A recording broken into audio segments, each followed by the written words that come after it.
Cool. If my mouse would erase that, that would be great. I got it. Okay. Yeah, he is, sorry. All right. So yesterday, let's just recap, and then I'm going to go into a different conversation with you. It's the same conversation. It's just going a little bit deeper. What we talked about yesterday, if you looked at Mount Everest from a real estate perspective, and you looked at base camp as being survival, and each level of success as you get to the top of Mount Everest and you're earning $1 million a year selling real estate, you're progressing through level 1 to level 2 to level 3 to level 4 to level 5, from survival to stability to success to significance. Now, if you looked at each of these levels as where is my production? Well, survival would be getting into production, same as I'm going to get on a plane, I'm going to fly to whatever city is closest to Mount Everest, and I'm going to, with my group, we're going to make a journey to base camp. That's survival. Well, in real estate, that's getting into production. I'm selling homes. And I'm selling 6 to 7 homes in a year. Now, the reason I'm choosing 6 to 7 as survival is because according to the National Association of Realtors, in 2021, the average real estate agent sold 7.1 homes. Cool. That's a starting point. It's level 1.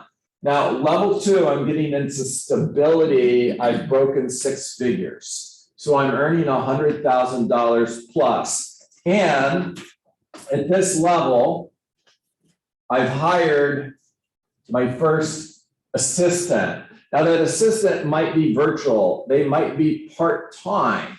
It might be a transaction coordinator, but I've hired my first, I'm beginning to use leverage.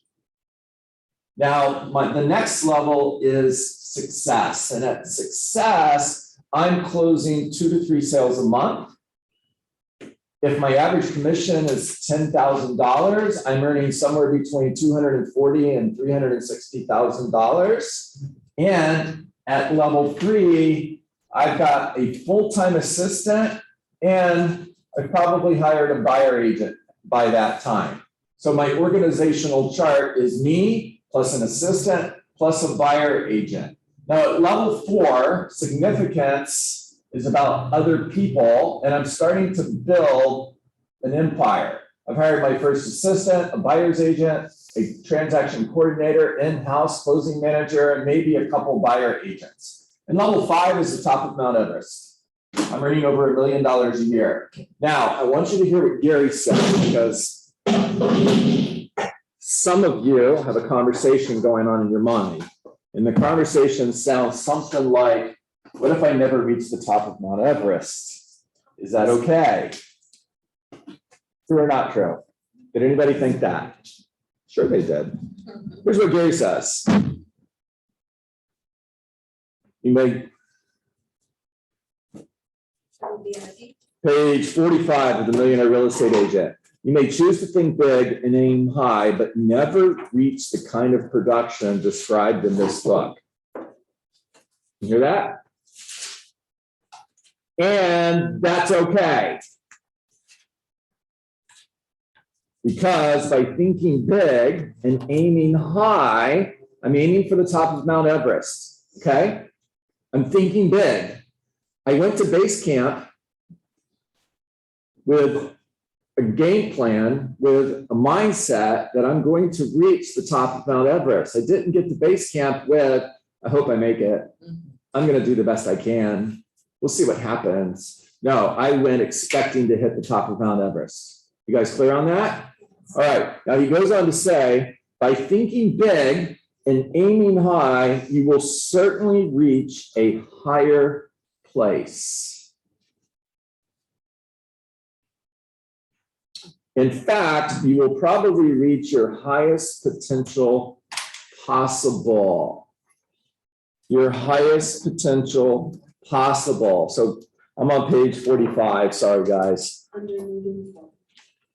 Question. What is your highest potential? I would write that down. What is my highest potential? Follow-up question. How do you know?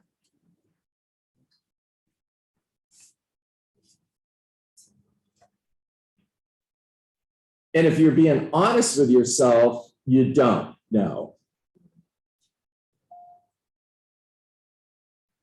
And if you're thinking big and aiming high, you've got that drunk monkey in your head that's telling you that's not realistic. Well, nothing great was achieved by someone who was realistic.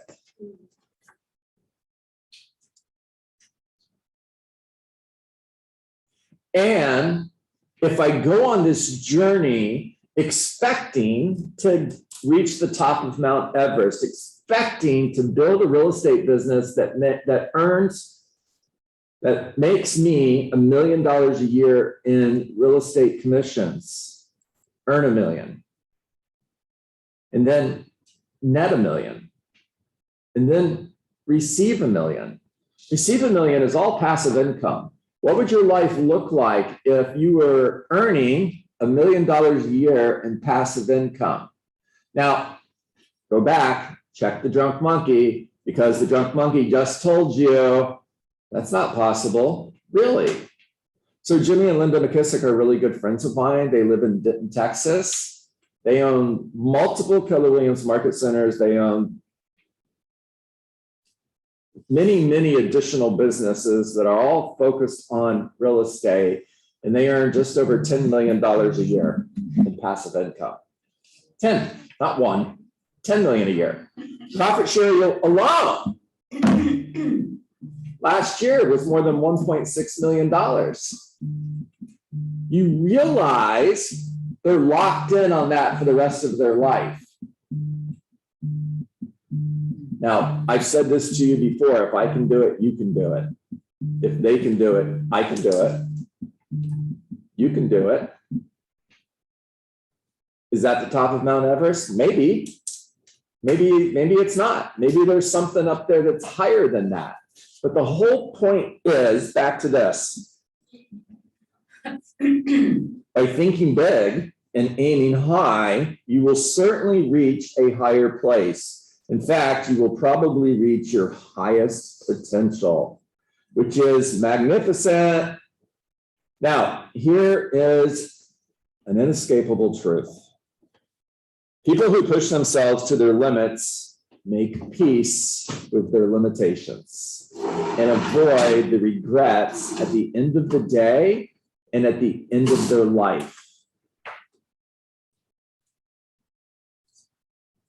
So I'm going to talk about that. And no, I'm not going to talk about the end of your life. So I'm not going to get morbid here, but I guess maybe depending on how you look at this, that could be exactly what I'm going to do. I read this book about 30 years ago, 7 Habits of Highly Effective People by Stephen Covey. And one of the things that has stood out to me is, Michael, don't put your hand down, I'm coming to you in just a second, is beginning with the end in mind. And here's what he has to say. Although habit 2 applies to many different circumstances and levels of your life, and habit 2 is begin with the end in mind. There's 7 habits that all highly effective people have in common. The most fundamental application of begin with the end in mind is to begin today with the image, picture, or paradigm of the end of your life as your frame of reference, or the creation by which everything else is examined, which means wherever you are in life, you're here, that's the end of life, whatever. I'm just making, that's not very big, but it gets on the screen, okay? And wherever you are on the journey, moving forward, you create that. You're either living your life by default or you're living your life by design. What would it look like if you were living it by design? To begin with the end in mind means to start with a clear understanding of your destination. It means to know where you are going so that you better understand where you are now so that the steps you take are always in the right direction. I mean, if you don't know where you are, all right, I'm here and I want to get here. If I don't know where I am, then any step in any direction is the right step. However, if I don't have a clear picture of where I want to go, any step in any direction could take me further away from my goal. Because if I take a step anywhere but in the right direction, am I moving closer to my goal? Say no. I'm moving further away from my goal.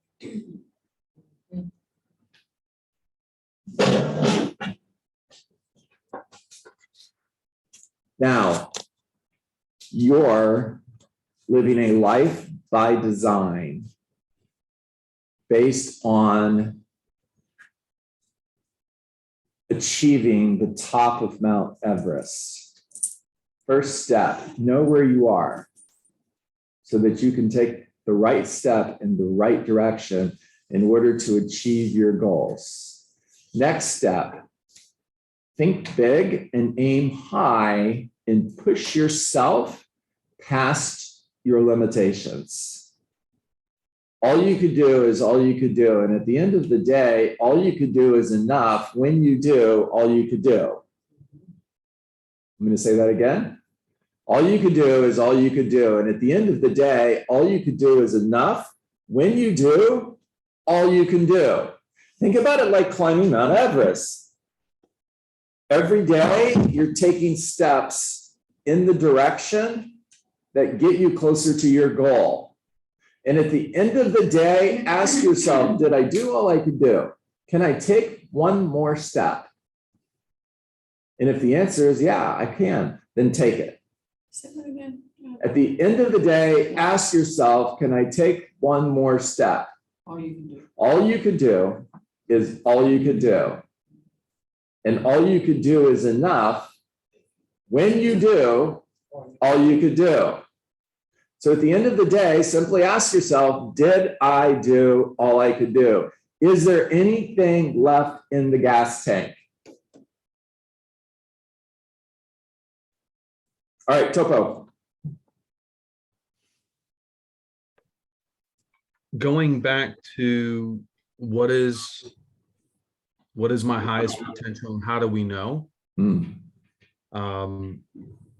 I think it was Eric Thomas or T.D. Jakes said that we are the only creation of God that can continue to grow. T.D. Jakes. Yeah. And when does that stop? When does it start? Is there a point in your life where you realize, well, I've reached this point where it's too late? No, never, Does that point ever exist? no. The best part of your life is always in front of you. How do I know? Because it's in front of you. The fact that you woke up this morning and you're breathing is proof of hope. And it's a beautiful day. Aaron Coddington. You said something I just really needed to repeat it. It was like the people who push themselves to their limits or something along those lines. It was like a quote that you said. It was like the people that push themselves to their Was I reading from The Millionaire Real Estate Agent, or was I just talking? I think you were talking. I think you were talking, but it was like right when I sat down, I heard it. And I tried to type it up. You're gonna have to watch the recording. I should say. Yeah. Yeah. I'm sorry. I think Yeah. you said push yourself to your limits, and if you think in your mind that you can take one more step, take it. Is that it? That's what I wrote. No, that wasn't it. Watch the recording. Okay, everybody, let's huddle up. Let's bring it back in. Sorry. Watch the recording. All right, talk to me. What did you hear? I got something. Juanita. Okay, so when you said about reaching your goal and you're here and you want to be there, And are you taking the necessary steps to go Mm, or the other way, going the other way? mm. So for me, I think about that, where I am